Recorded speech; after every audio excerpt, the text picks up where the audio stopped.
They reveal a lot about the KKK in Denver. 2 historic ledgers, thousands of names, addresses, and job titles. And now they are searchable online. Children in the pandemic. Mental health is a huge problem, and lawmakers are looking at offering some free therapy sessions for kids. And it's been a while since we've talked about the A-Line. It's a special day for our favorite train. 5 years ago, it started service with a whole bunch of growing pains. Next stop is next. Boulder police officer Eric Talley gave his life to stop the mass shooting at the King Soopers a month ago. Without him and other police officers who went into that grocery store to confront the shooter, more families would be suffering with loss. District Attorney Michael Doherty says Officer Talley was one of the first 3 officers who entered the store on March 22, 2021. He was shot and killed within seconds of going through the doors. Talley was the 10th and final person killed by the gunman. Is that all of the civilian victims, all of the people, were shot and killed before Officer Talley and other officers entered the King Soopers. Less than 30 seconds later, so less than 30 seconds after Officer Talley was shot and killed, and the other 2 officers were victims of attempted murder, a second wave of officers then engaged and went into King Soopers. King Soopers is allowing site visits for victims, family members, and any officers that want to go back to the store as part of their healing process. The suspected shooter now faces a total of 54 counts, including 32 new counts of attempted first-degree murder. The shooter has also been charged with having 10 large-capacity gun magazines. The state defines a large-capacity magazine as holding more than 15 rounds of ammunition. Colorado made them illegal in 2013, but the Boulder District Attorney does not believe they were sold illegally. So if they were not sold illegally, how can he be charged with having them illegally? Our Marshall Zellinger explains what we know. Among the 43 new charges in the Boulder King Soopers shooting, 10 are for possessing a large-capacity magazine. The Boulder County District Attorney said today that 10 gun magazines that hold 15 rounds of ammunition or more were found with the shooter or in his car. Based on the information available to us at this point, we don't have any reason to believe they were sold illegally. In 2013, Colorado made the sale, transfer, or possession of a large-capacity magazine illegal, unless you already had it. In 2019, we found some Colorado gun stores still selling these magazines, either fully assembled, ready to go, or as a parts kit that the buyer assembled. If there was a store or dealer that sold the magazines illegally, charges could be filed and would be filed against that store or individual. We don't have any indication at this point. Based on what the DA is telling us, there are a few scenarios of how these magazines could have been obtained. 1, they could have been parts kits, pieces of a magazine sold separately to be assembled after they're bought. Or the magazines could have been sold prior to 2013, thus grandfathered into the law. Or they were magazines that held fewer than 15 rounds of ammo and were modified to hold more. Or they were legally bought outside of Colorado, since none of our bordering states have the same law restricting them. If that's the scenario, the part that makes it illegal is possessing or using them in Colorado.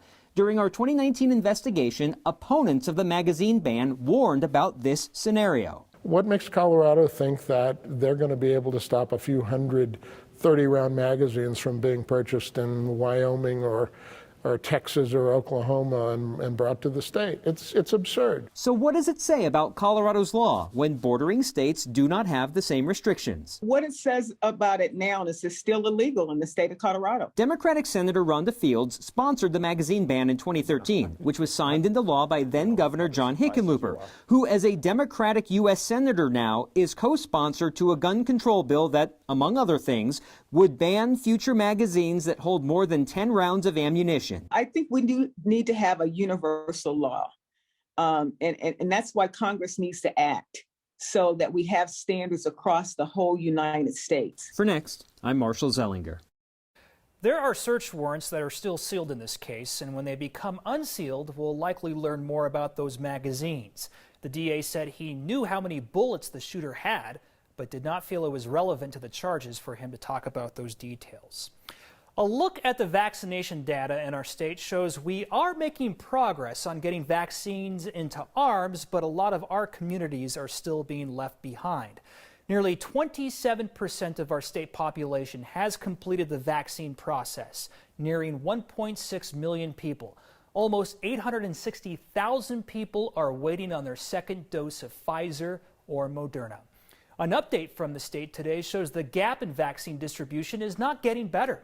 The biggest disparity so far seems to be in the Hispanic population, which makes up only 8.6% of people who've gotten a vaccine, despite being nearly 20% of our state population. Those disparities are even more evident in the most vulnerable age groups as well. Here's an overview of the rate of immunization for the 65-plus population in our state.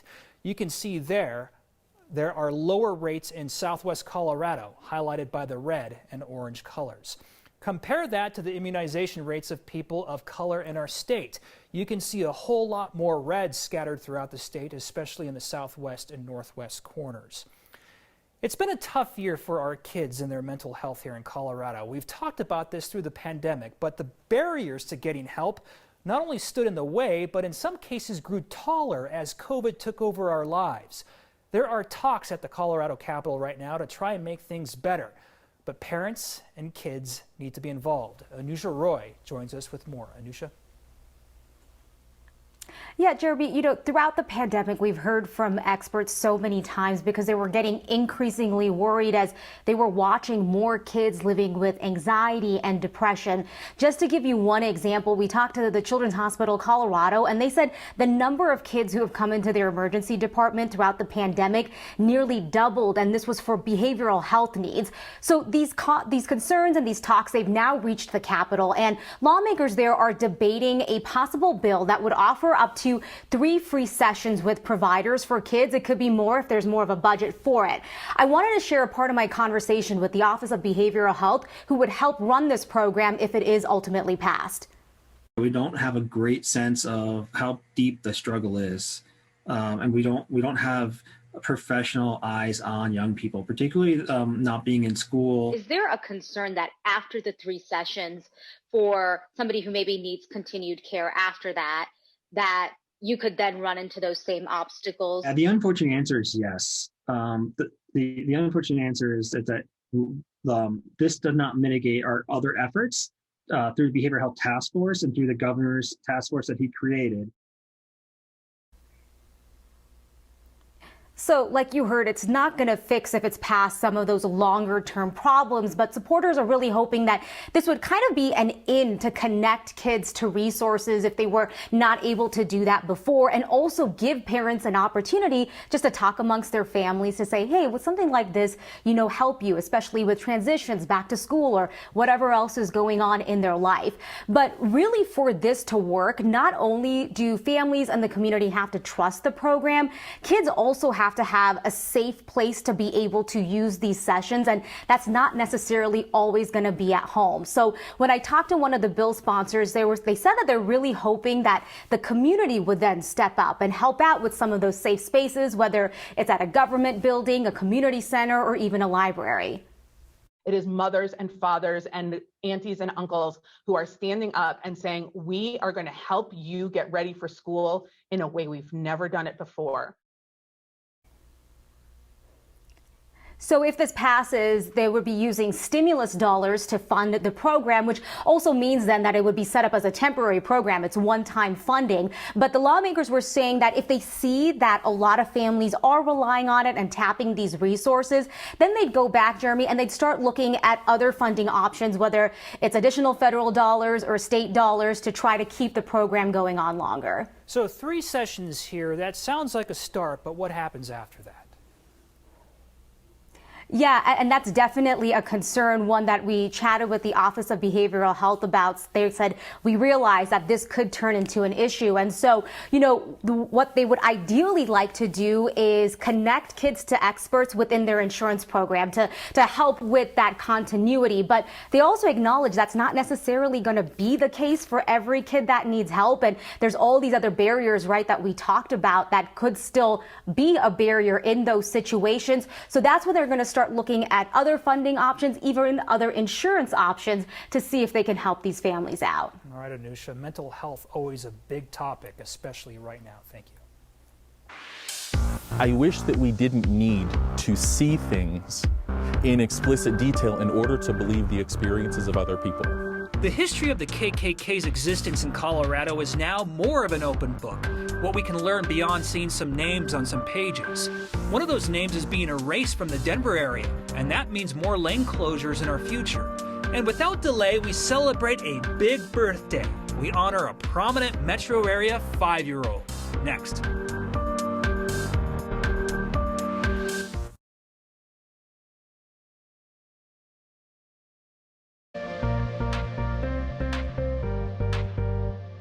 After last night's storm, our snow total so far for the season, 80.2 inches. This has been the snowiest season here in the Denver area in nearly 4 decades. Can you believe it? All the way back to 1983 to 1984.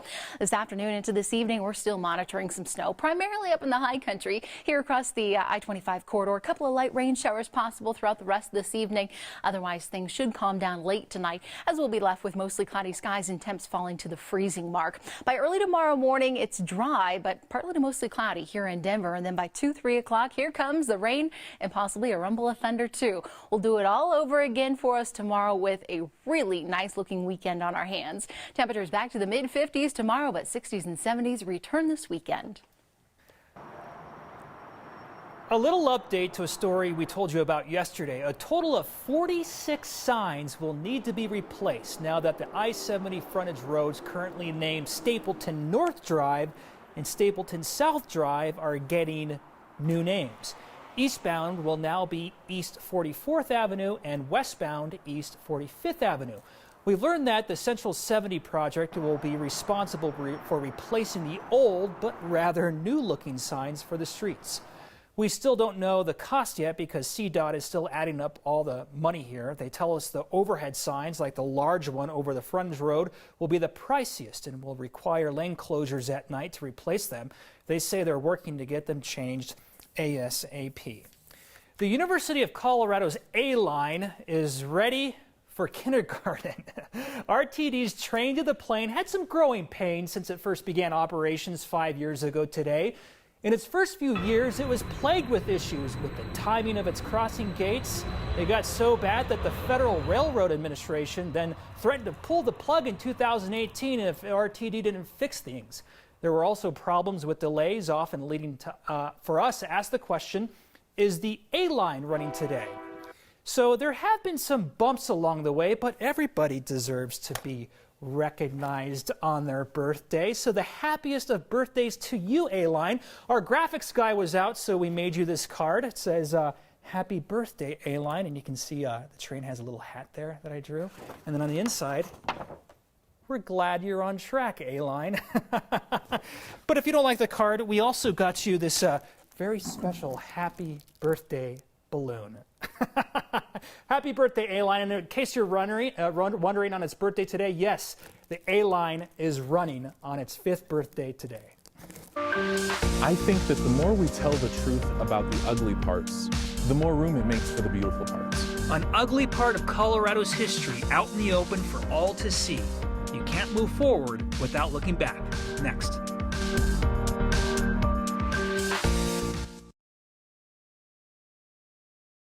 It is no secret the Ku Klux Klan once had a lot of power in Colorado in the 1920s, but to get a sense of how widespread the group was in Denver, History Colorado recently published historical KKK membership ledgers with 30,000 entries. They contain names, addresses, and even job titles of people. Tonight we hear from a local pastor and History Colorado about the significance of these documents. You want to go up and do the slide again? And what I'm telling my kids now is that this kind of thing, this kind of hatred, the Klan's presence, its historic presence in Colorado, and even the way in which white supremacy functions here today, that's not a thing that goes away on its own. Oh no!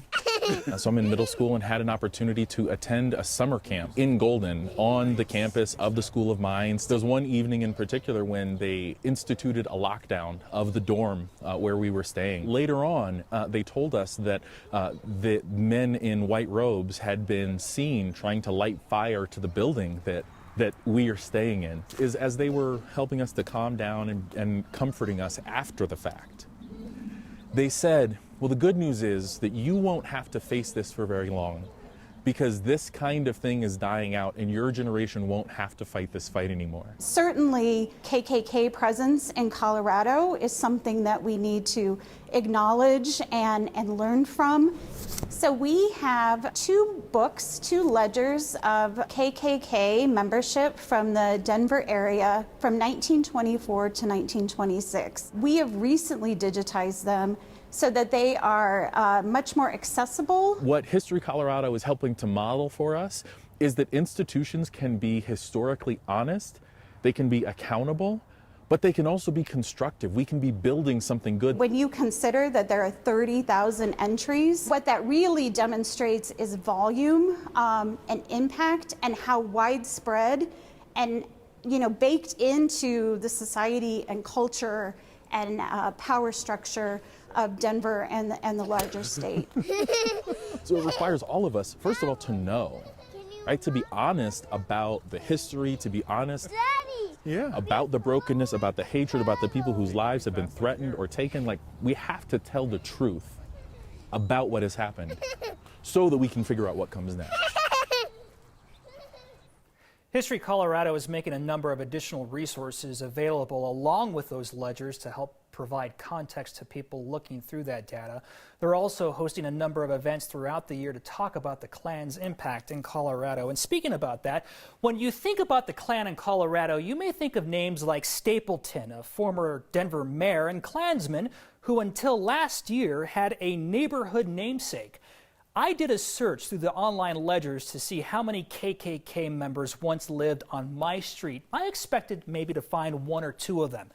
I found 5 right on my block and several more up and down the street. A lot of people. It's one thing to know about KKK politicians, but it's really telling when you see thousands of everyday names in these books. It's a testament to how large the Klan was in 1920s Denver.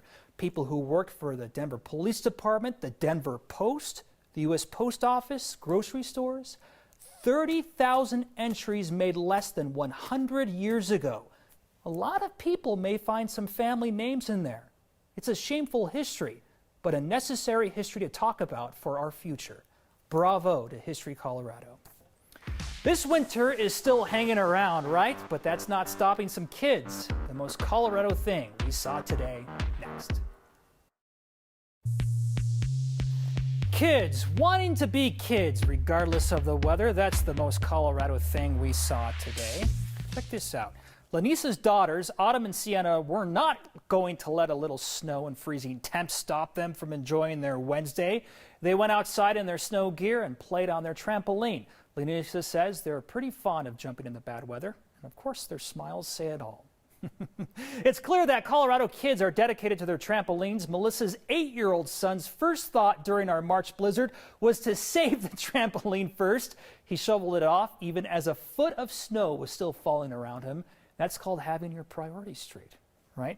All right, let's talk about the feedback we're getting tonight. A lot of you people have some comments about the KKK story that we've been running. One comment really sticks out to me, and this was on our next Facebook page, talking about a person here who found out that they have a KKK family member in their past. I want my son to know where we as people fall down and where we rise up, not only as a family, but also as members of the larger group, that is, as humanity. What a very human comment.